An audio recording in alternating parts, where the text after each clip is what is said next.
First, I want to start it this way. We migrated from, I want to say a little bit about the history about the town. Migrated from Ngochi in the Benin or Nigeria side there. Because of war, we were forced to leave the place where we are now. And when we came to where we picked that young man, there are some baobab trees there. It's a sign that when we came there, the baobab opened itself as a sign of protection, so that those who were chasing us could not enter this place. So we happened to defeat our enemies. Having reached this place, we decided to farm. Farming is our main occupation, both the fishing aspect and then the crop aspect. But because of the name Tong, we dwell much about the fishing aspect. The Volta River, the almighty Volta River is just around here. So that's the place we fish. We have some creeks too around where we get our source of livelihood. Our culture, we have our culture beliefs too. That there are some various fetish groves here. It is believed that those gods, use it in inverted commas, they helped in bringing us to this place. So with that, we are now okay. But okay in the sense that we managed to move from that place to where we are. Honestly speaking, the weather is another aspect which you have to address. It is not friendly, so that at times you may even farm the whole year, you may not even get any yield. So the place has become poverty-stricken area.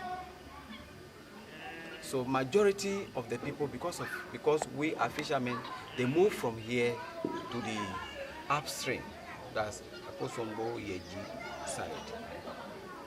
Hence, we send children who are supposed to attend school here. Most of them are sent to that place.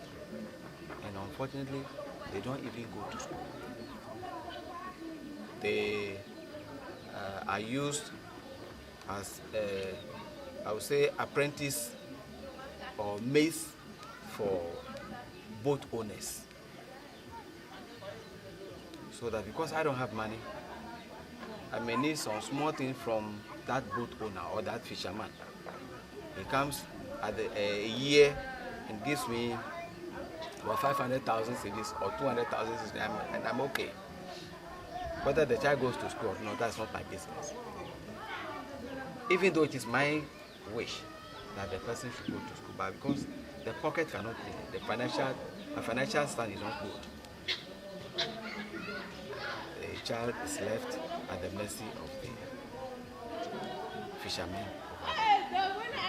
Hence, the child trafficking aspect has also come.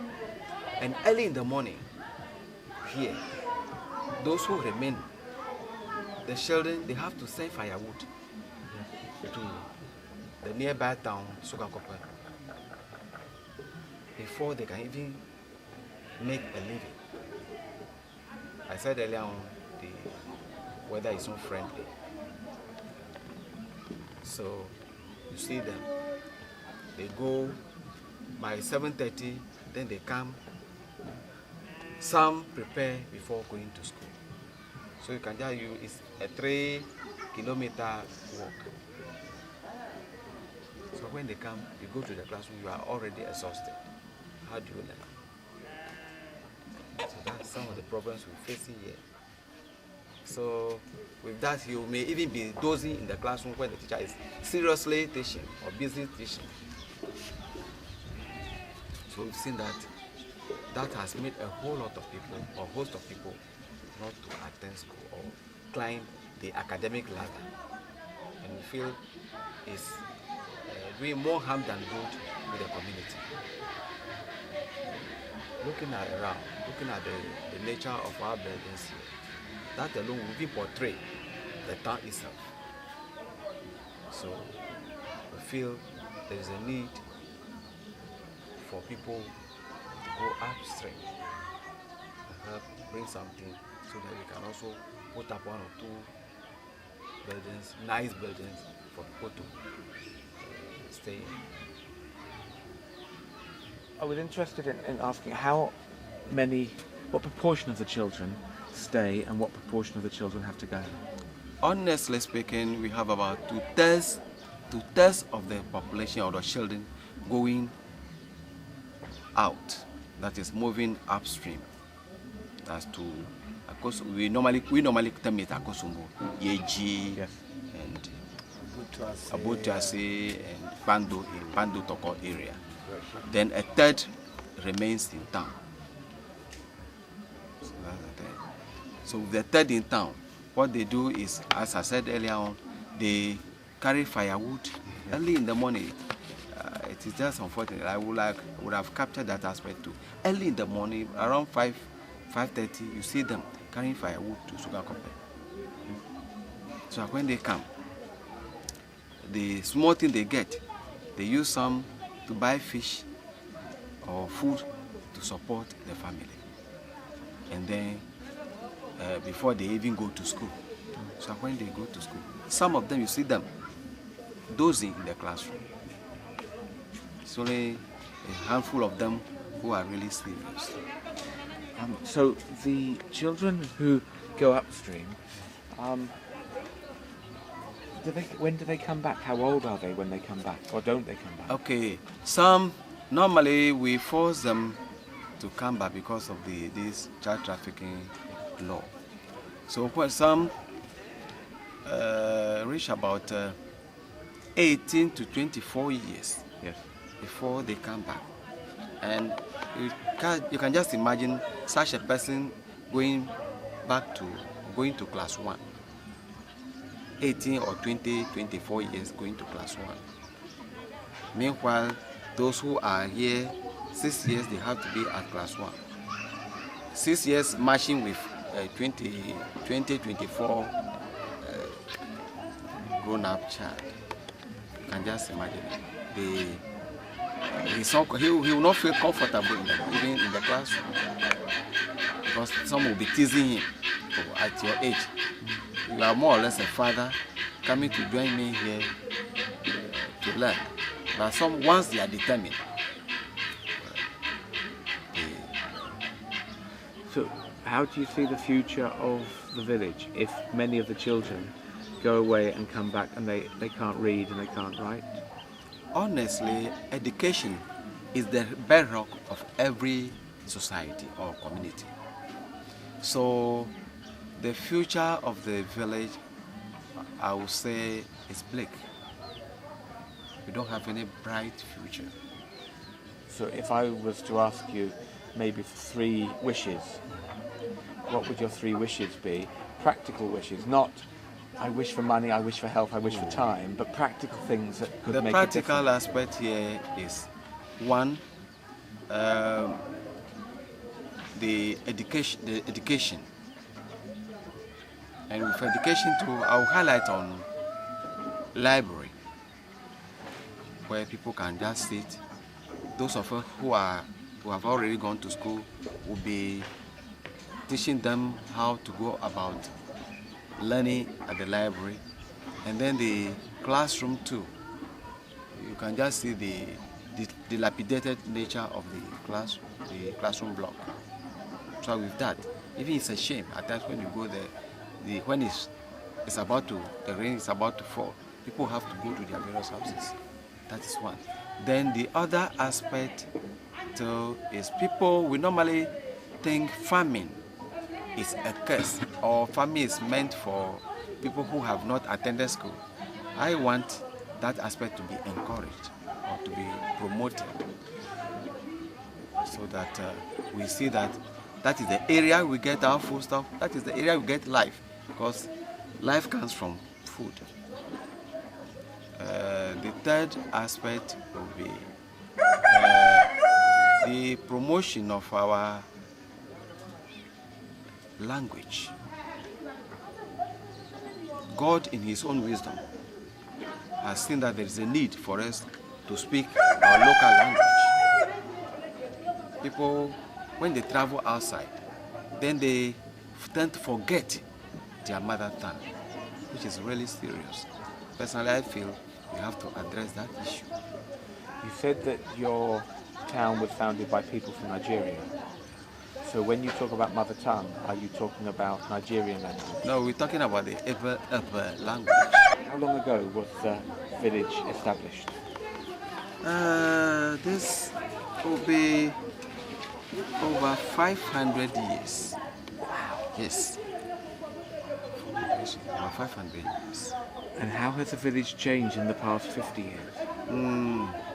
Well, the few of us who happen to attend school or climb the academic ladder, we are managing to change the lifestyle of the village, promoting education.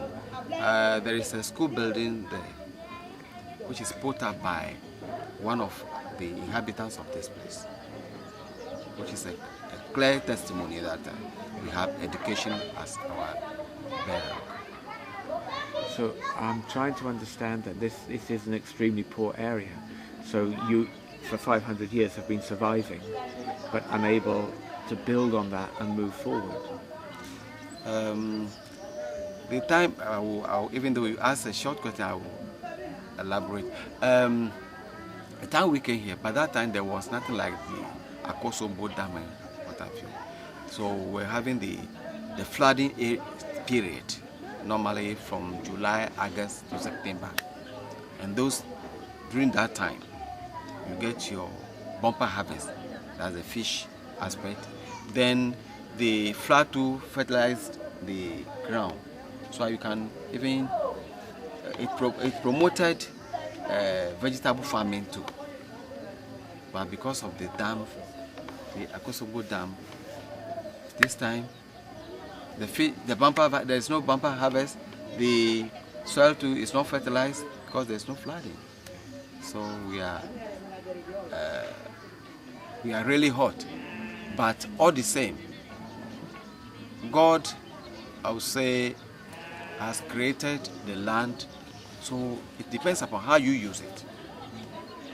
So we feel that's why once the river water is here, personally I feel we have a bright future if we should irrigate the water river. Yes, that is the problem we're facing now. We need irrigation to promote farming in the area, so we can also export foodstuff to other areas. And people will definitely be hearing of the town and they will come. Those who have even gone upstream will also come back. I'm thinking of two questions. One is how the population has changed, the numbers have changed. And the other question is, okay, now that we have something like the internet, Okay. people in England can find out about Ghana, and people in Ghana can find out about England. So are people more restless and dissatisfied when they start to see what life could be like? Well, now, I would say education has brought life a little bit back to normal over here, or to normalcy over here. People are beginning to copy from each other because, oh, Mr. X has attended school. Look at where he is now. Look at the building he has put up. So I'll also go to school so that my lifestyle will also change. Not necessarily going to the white collar job aspect, no. Even the farming aspect too. People have started with the irrigation aspect and they are making living as compared to some few years or some years back. Then I would say home sweet home wherever you are, even if you happen to be in England, New York, or wherever, just to mention a few, your home, you don't have to forget it. At least whatever you have learned there, you must bring it back here for people also to benefit. So I know we benefiting from that aspect. Our learned colleagues who have gone outside, we copy them. So you can see that right now, the village or the town, as it was, there's a change now. So gradually, I would normally say God's blessing, and with help from individuals, we can project